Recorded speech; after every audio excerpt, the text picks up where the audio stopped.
Bonjour chers tous, bienvenue dans votre magazine L'Essentiel. Aujourd'hui, j'ai reçu la grâce de recevoir un homme de Dieu, un serviteur de Dieu, que nous avons commencé il y a longtemps. Ça faisait un moment qu'on ne s'était pas vu. Mais aujourd'hui, j'ai la grâce de le recevoir dans ces plateaux, dans cette émission. Et nous allons parler d'un sujet aussi important pour notre marche avec le Christ, pour notre vie personnelle avec le Christ. Et le sujet de ce jour s'intitule « La grâce, permission de vivre n'importe comment ». C'est une question qu'on pose. Est-ce que quand nous avons la grâce, nous avons la permission de vivre n'importe comment, nous avons la permission de faire tout ce que nous voulons? C'est avec ces sujets que nous allons partager avec l'homme de Dieu que vous allez bientôt découvrir, que je vais saluer, mon frère MJ The King. Bonjour Cordon. Comment vous allez? Ça va, Dieu fait grâce, mais moi je préfère vous appeler Monsieur Phoenix, si vous serez à l'aise avec ça. Non, ça ne dérange pas, il n'y a pas de problème. Dieu fait grâce, ça va très bien. Bonjour aux téléspectateurs, à tout le monde, amis internautes, bonjour aux enfants de Dieu, bonjour aux athées, bonjour à tout le monde et bonjour à ceux qui ne croient pas à la grâce et à ceux qui ne croient pas que Jésus est Seigneur et Sauveur. Nous vous aimons malgré tout. Voilà, ça c'est vraiment une salutation très profonde. Mon frère, moi je te connais, les gens qui sont avec nous peut-être ne te connaissent pas. Je vais te demander de te présenter pour ceux-là qui ne te connaissent pas, qui auront la grâce de nous suivre. Ouais, je suis Magloire Maleba Loussois, affectueusement appelé MJ The King par mes proches. Je suis marié, père de 2 enfants. J'ai plusieurs casquettes, mais aujourd'hui on me reçoit comme serviteur de Dieu. Je suis berger à l'église Agape Praise, Kingdom of Ministries, Kinshasa. Donc j'œuvre avec le pasteur Israël Lyon, sous ses pieds, sous sa grâce. Et comme aujourd'hui on me reçoit comme un homme de Dieu, voilà un peu ce que je fais. Je suis aussi responsable du média communication. Chez nous on l'appelle Créa. Donc je suis responsable Créa. Voilà pour une petite définition de ma personne. D'accord, c'est vraiment une grâce de vous recevoir parce que Amen. c'est pas aujourd'hui que nous avons commencé, ça fait un moment que nous avons commencé. Mais aujourd'hui, dans ta casquette de homme de Dieu, c'est peut-être la première fois que tu passes dans notre plateau. Alors, nous allons directement entrer dans les vifs de notre sujet. Qu'est-ce que vous entendez par la grâce? Comment vous définissez la grâce? Ah, gloire à Dieu. D'ailleurs, pour entrer vraiment, j'aimerais vous féliciter pour ces concepts. Vraiment, c'est une bénédiction pour nous, la jeunesse, pour nous, les enfants de Dieu. En tout cas, que Dieu vous bénisse et que ces projets aillent très loin. Amen. Alors, je vous invite à vous abonner massivement. Et l'essentiel, donc, Dieu fait grâce. Alors, Papa Phoenix, je vais définir la grâce en 2-3 mots. Je serai vraiment simple parce qu'il y a beaucoup de séminaires, il y a beaucoup de choses, beaucoup de structures qui nous parlent de la grâce. Il y a beaucoup d'hommes de Dieu dans la ville qui nous parlent de la grâce. Mais moi, je vais définir la grâce d'une façon très simple. La grâce, c'est la main tendue de Dieu vers les hommes. La grâce, c'est la personne de Jésus-Christ de Nazareth. La grâce, c'est la vérité. Voilà en quelques mots, pour moi, la définition de la grâce. Donc, c'est la main tendue de Dieu, c'est la main de compassion de Dieu vers le monde, vers la nation ou vers les nations, vers le païen, vers ceux qui ne connaissent pas Dieu. Bref, c'est Jésus-Christ, c'est la vérité et c'est la personne de Jésus. Voilà, en un mot, la grâce. Donc, je ne sais pas aller très loin, c'est une faveur imméritée, tout. C'est bien, Hébreu en parle. Mais pour être vraiment bref, j'aimerais dire que la grâce, c'est la personne de Jésus. La grâce, c'est la personne de Jésus. La grâce, c'est la même tendue de Dieu pour les hommes. Et homme de Dieu, berger, pourquoi ces thèmes, soit ces concepts, créent-ils des confusions dans le tête de chrétiens? Parce que les chrétiens ont du mal un peu à cerner ces concepts de la grâce. Alors, ça crée vraiment beaucoup de zizanie dans le milieu des chrétiens parce que les gens ont dit que la grâce, c'est une faveur imméritée. Et certaines personnes disent que bon, on vit déjà sous la grâce, hein? Je peux manger, je peux pécher, je peux boire, je peux forniquer, je peux aller... On vit déjà sous la grâce. C'est-à-dire, même si je fais ceci, la grâce de Dieu me protège. Nous définissons la grâce comme si la grâce était la clé qui nous permet d'entrer dans une vie sale et de ressortir, de se laver et de continuer encore. Voilà. C'est ces concepts, cette façon de voir la vie qui pousse aux chrétiens, qui pousse aux enfants de Dieu de faire de n'importe quoi. Or, la grâce, ce n'est pas ça. La grâce, comme je venais de dire, c'est la personne de Jésus. Quand tu es en Christ, la Bible dit, dans le livre de 2 Corinthiens, ceux qui sont en Christ sont une nouvelle créature, une nouvelle création. Les choses anciennes sont passées. Voici, toutes choses sont devenues nouvelles. C'est vous faites ça la grâce. Et maintenant, nous, qu'est-ce qu'on fait? Nous avons reçu Jésus, nous sommes chrétiens, mais nous sommes encore dans la boue. Parce que je sais que je vais aller me laver, Jésus est là, il va encore me purifier, le pardon est là et tout. Si nous comprenons la grâce comme ça, nous ferions moins de bêtises. Homme de Dieu, mais ce que nous remarquons, c'est que surtout au milieu de jeunes, il y a beaucoup de jeunes qui utilisent la grâce comme une excuse. Il s'est dit que non, voilà, comme vous avez dit tantôt, nous sommes pendant la grâce, je peux faire n'importe quoi.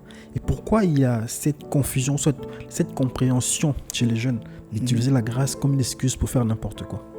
Alors, l'apôtre Paul dit, dans le livre, je vais paraphraser, je suis dans le livre de Romains 6, 1 à 2, je paraphrase, je prends juste l'idée essentielle. L'apôtre Paul dit, « Demeurions-nous dans le péché afin que la grâce abonde ?» Il répond, « Loin de là. » Donc, non loin de là. C'est-à-dire quoi? C'est-à-dire, est-ce qu'on doit continuer à pécher parce que la grâce est là? Est-ce qu'on doit continuer à faire du mal parce que la grâce est là? Ça, c'est mal définir la grâce. La grâce, c'est la porte, comme je disais tantôt, c'est la porte d'une nouveauté de vie.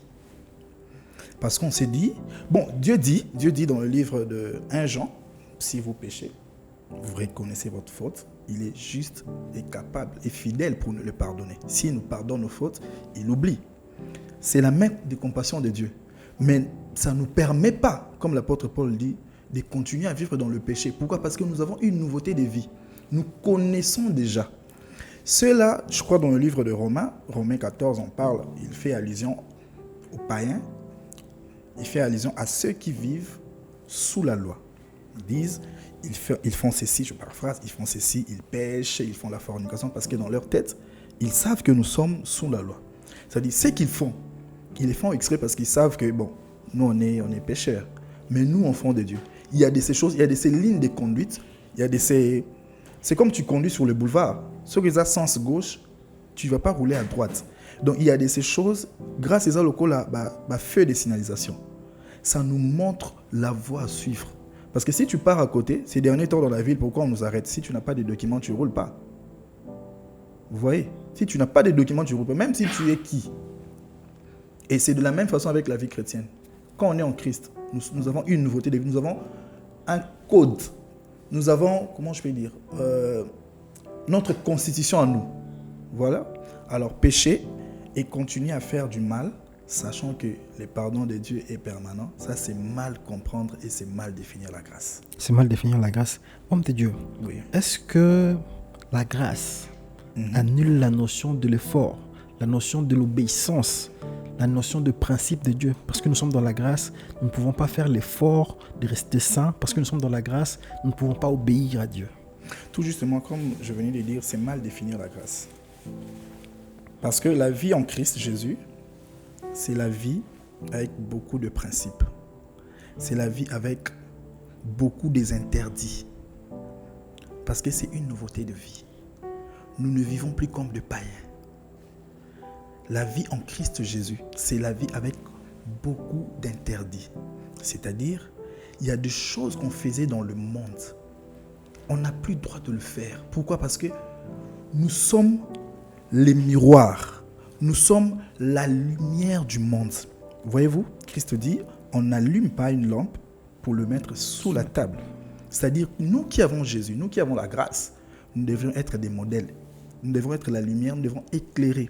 Nous devrions être comment je cherche un terme à quiconque on dit voulouzi, c'est-à-dire le voyant. Nous devons montrer la voie, la route.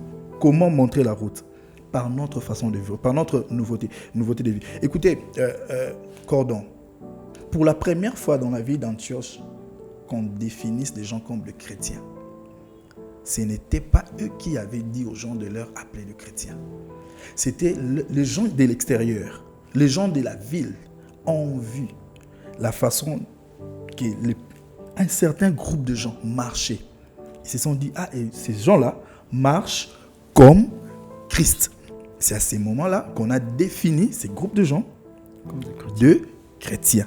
C'est-à-dire, notre façon de faire, notre façon de marcher doivent être une lumière, un modèle. Raison pour laquelle la grâce n'est pas une permission de marcher comme si tu marchais sans feu de signalisation. Non. D'ailleurs, la vie chrétienne, c'est la vie avec beaucoup de principes.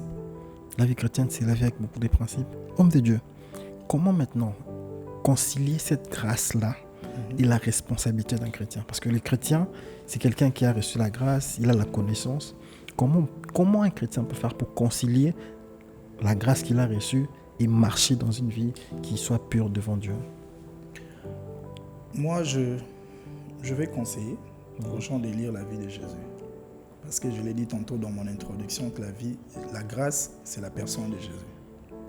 La Bible dit dans le livre d'Éphésiens, si j'ai une bonne souvenance, tout ce que vous faites, que ça soit pur, que ça soit bon, conduisez-vous bien, bon, selon, je paraphrase, selon le modèle du Christ. C'est-à-dire notre code de conduite. C'est la personne de Jésus. Alors dites-vous, si j'étais Jésus, si Jésus était dans la ville, ce que je fais aujourd'hui, Jésus le ferait-il? Je donne un exemple banal. Si aujourd'hui Jésus était dans la ville, est-ce que Jésus-Christ entrerait ou fréquenterait des boîtes par-ci par-là? Pose-toi seulement la question. Pourquoi? Parce que Jésus, c'est les modèles. Jésus, c'est les sauveurs. Jésus, c'est la grâce. Alors dis-toi, parce que la Bible dit, ceux qui ont cru en Jésus, je paraphrase, ils ont Christ en eux. C'est-à-dire, nous sommes dans une période où Christ n'habite plus, Dieu n'habite plus dans les temples, mais il habite en nous. C'est-à-dire, tout ce que nous faisons doit refléter la personne qui est en nous. Voyez-vous? Alors, si aujourd'hui la personne qui est en nous, Jésus-Christ de Nazareth, les sauveurs, les créateurs de l'humanité, la personne de la grâce, habite en toi, pose-toi la question, est-ce que Jésus fréquenterait des boîtes de nuit? Est-ce que Jésus ferait des choses pour nuire aux gens? Est-ce que Jésus empoisonnerait Phénix parce qu'aujourd'hui Phénix évolue? Est-ce que Jésus jalouserait mon frère peut-être qui est derrière la caméra parce qu'il est avec nous? Est-ce que Jésus mettrait du poison dans le verre de mon frère ou dans le verre de ma soeur? Pose-toi la question. Et si la réponse est non, c'est-à-dire tu as déjà ton code de conduite, ta ligne de conduite.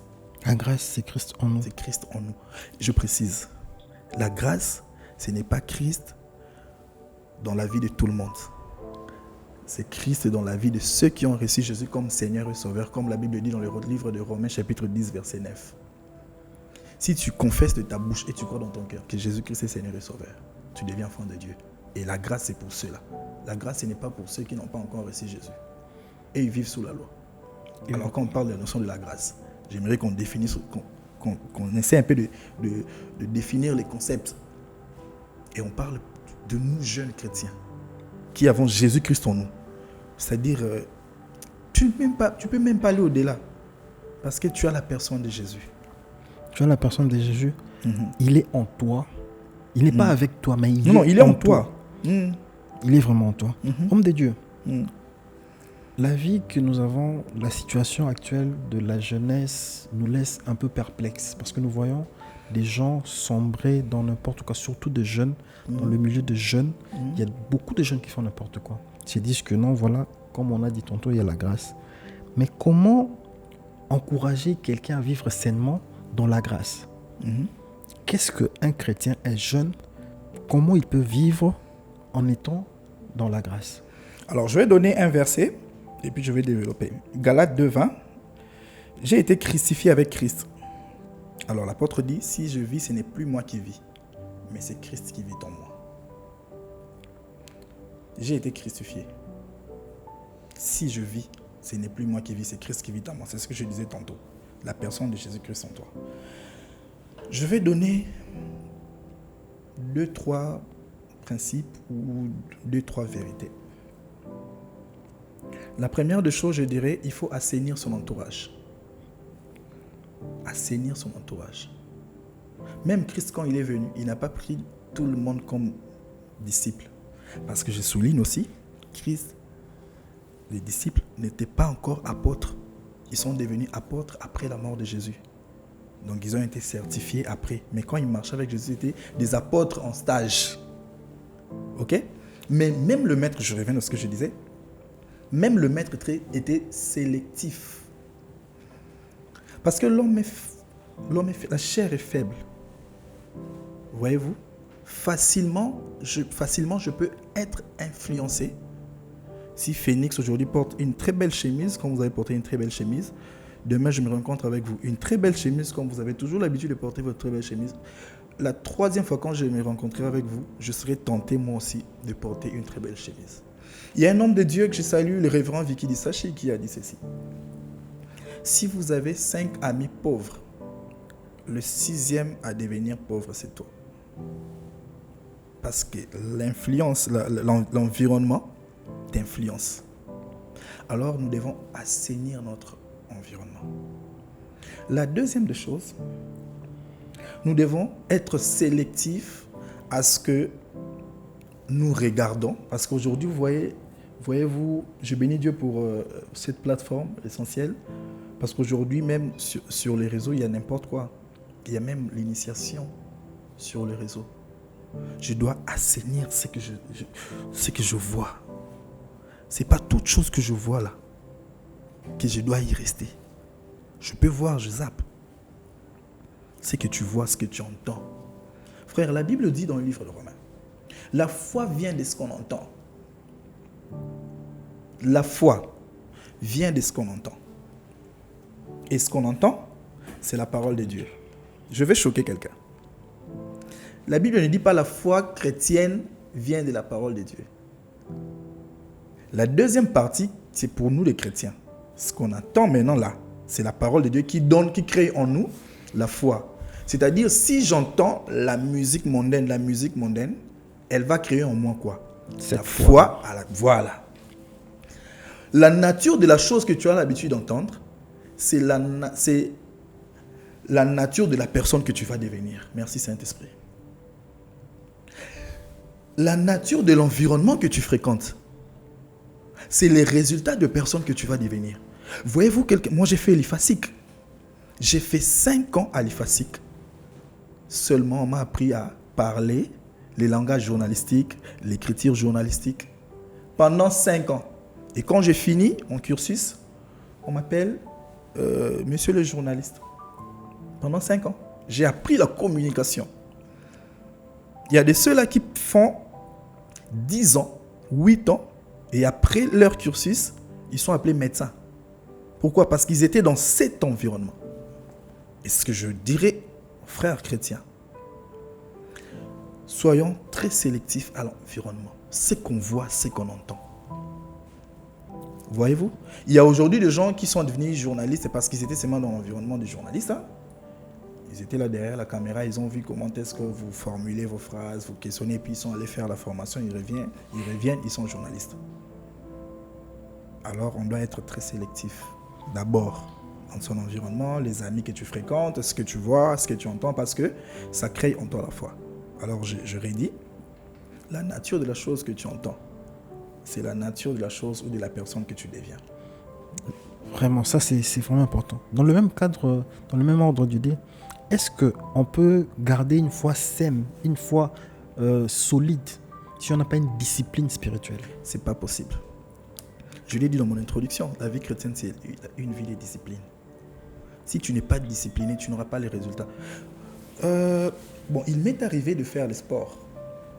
Papa, pour être compétitif sur le ring, c'est dans les dojos là. Ce n'est pas sur les rings. Vous voyez? Les résultats. Un champion ne naît pas champion sur les rings. Il naît ou il devient champion dans l'entraînement. Le fait, c'est Omemali Bende. Omemali Bende, un jour, 2 jours, il y a un monde de commission au Vimba. Biceps, c'est Goya, si tu es discipliné. On nous réveille à 5h du matin, on fait les footings, on revient, on fait les physiques, c'est comme ça. Et c'est la même chose avec la vie chrétienne. La Bible dit, un enfant nous est né, mais un fils nous est donné. C'est-à-dire, même quand tu deviens enfant de Dieu, tu deviens d'abord enfant de Dieu. Tu ne deviens pas fils de Dieu. C'est un processus qui fera de toi que tu deviennes fils mature. Il y a une différence entre un enfant et un fils. C'est lui qui est né, c'est un enfant. Mais c'est lui qui nous a donné, c'est un fils. C'est-à-dire, il a eu le temps de la maturation. Sans la discipline, tu n'auras pas une vie chrétienne saine. Tu n'auras pas une foi solide. Alors, par exemple, je vais donner 1 ou 2 points de discipline chrétienne. La vie de prière personnelle. Je ne parle pas de la prière collective. Je parle de la vie de prière personnelle. Combien de temps tu passes dans la présence de Dieu? Tu veux faire de miracles. Tu veux prophétiser. Tu veux devenir grand. Même la Bible nous montre le maître prier toutes les nuits et le jour ou la journée, c'est suivi de résultats. Frère, la guérison de Lazare, ce n'est pas le jour, c'est la nuit comme le maître priait. En réalité, même la résurrection du Christ, ce n'est pas le jour que les gens ont vu. C'est la nuit quand il était à Gethsémane, il a prié, le sang s'est transformé en crime. C'est la nuit quand il a tout vu. Vous voyez? Les hommes de nuit sont des hommes qui sont forts ou qui sont vainqueurs les jours. Alors, je parlais de la vie de prière personnelle. Il faut développer le temps de communion avec Dieu. J'ai aimé ce que mon pasteur Israël a prêché. Il a dit aujourd'hui, il a dit, Lazare n'était pas ressuscité parce que Christ n'a pas ressuscité Lazare parce que Lazare était disciple. Lazare n'était pas un disciple, mais Lazare était l'ami de Jésus. C'est cette compassion qui était en Christ et qui a fait à ce que Christ ressuscite Lazare. La relation, c'est quoi ta relation avec Dieu? Et quand est-ce que la relation devient mûre ou devient mature? Pour nous qui sommes mariés, il y a des moments intimes que nous passons avec nos partenaires. Et les jours, vous voyez les résultats, maman commence à jeter les sols. Je ne sais pas si on se comprend. Le temps d'intimité avec Dieu produit toujours des résultats. La deuxième des choses, le temps ou la discipline de la lecture biblique. Parce que ça, c'est notre constitution. Même les gens de ce monde disent, nul n'est censé ignorer la loi. C'est-à-dire, même toi qui as fait le journalisme, nul n'est censé ignorer la loi.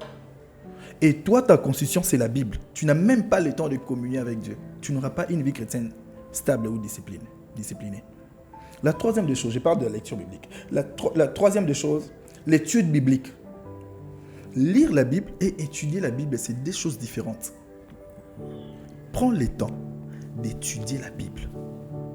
Vous savez, ces choses n'est pas que pour les pasteurs, c'est pour tout enfant de Dieu. La Bible dit dans le livre de Marc, « Voici les signes qui accompagneront ceux qui auront cru en Jésus. Ils chasseront le malade, ils parleront de nouvelles langues, même s'ils boivent quelques breuvages mortels, rien ne va arriver. Voici les signes qui accompagneront ceux qui auront cru. » La Bible ne dit pas voici les signes qui accompagneront les apôtres, les pasteurs, les docteurs, les bishops. Tu reçois Jésus comme Seigneur et Sauveur. C'est un signe qui doit t'accompagner. Mais comment est-ce que tu seras en accord avec ces choses si tu ne lis pas, si tu n'étudies pas la Bible? Surtout ça, c'est vraiment un point important parce qu'aujourd'hui, il y a même de jeunes, la technologie nous a facilité d'avoir le téléphone dans la Bible, mais qui n'arrivent pas à lire la Bible. Même dans les téléphones. Même dans le téléphone. Frère, dans ma tablette, j'ai pratiquement 10 versions bibliques. Les versions. 10. Chez moi à la maison, j'ai 5 versions imprimées. J'ai ma petite bibliothèque. 5 versions imprimées, j'ai 10 versions.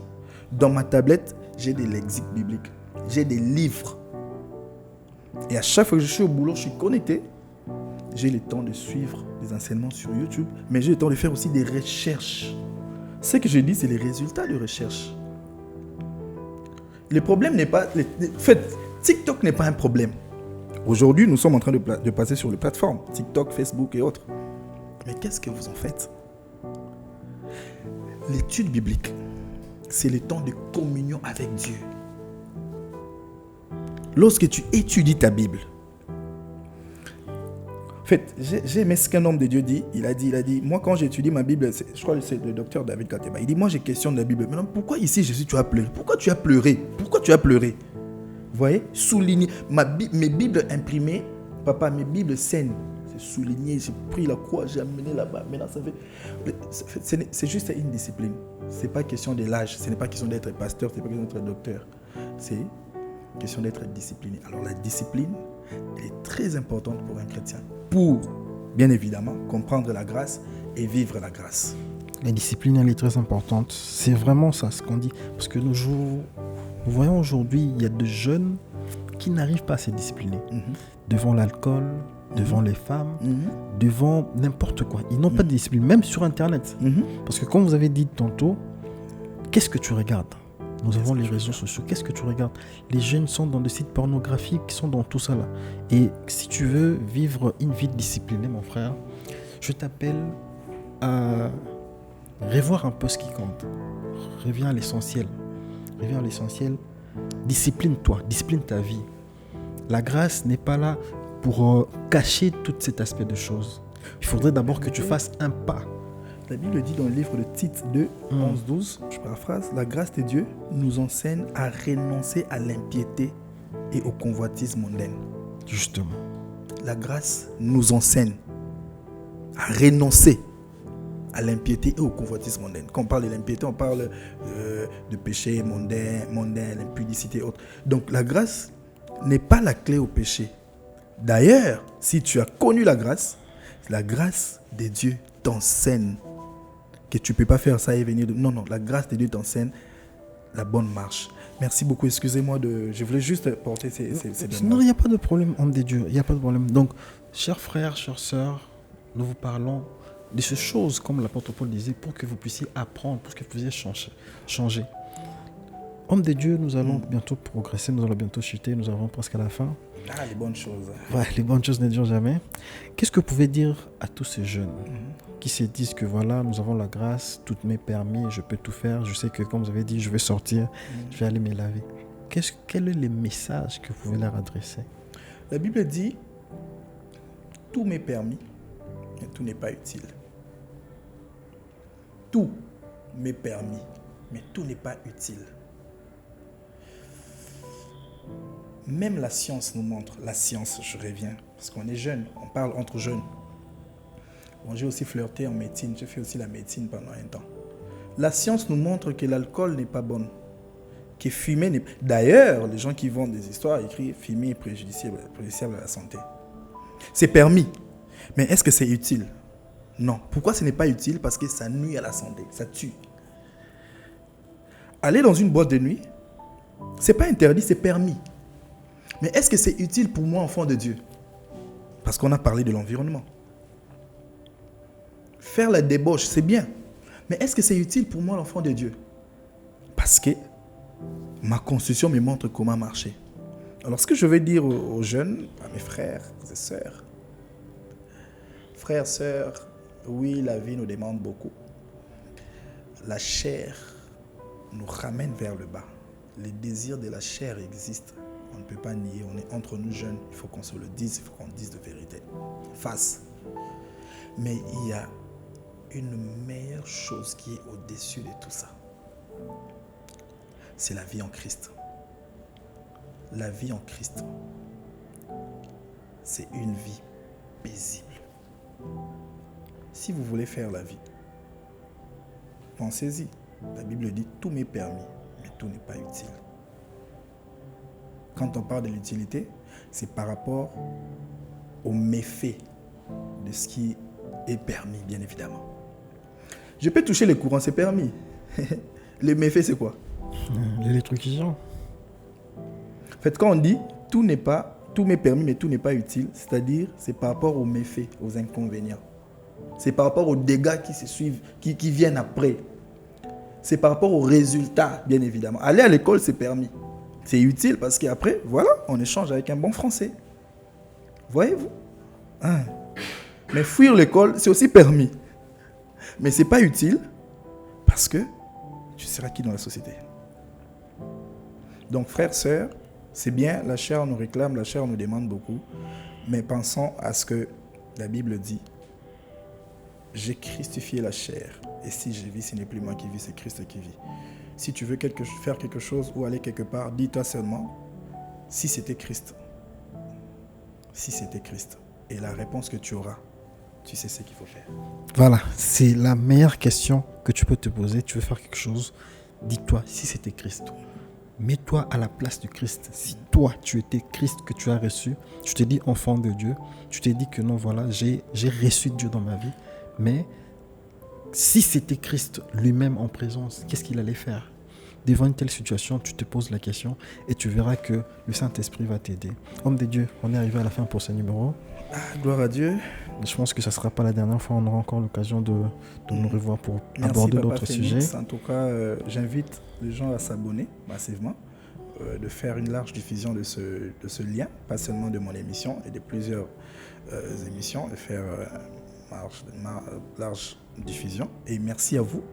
Et nous prions que la mission que Dieu vous a confiée, que ça arrive jusqu'à la fin, parce que il est le maître du temps et des circonstances. Il commence quelque chose et il achève. Donc que Dieu vous bénisse, que Dieu vous protège. Merci et beaucoup. Que Dieu vous amène très loin. Merci beaucoup mon frère, ça me touche, ça me va droit au cœur. Chers amis téléspectateurs, chers amis internautes, nous sommes arrivés à la fin pour ce numéro. Le rendez-vous est pris pour un prochain numéro. Au revoir.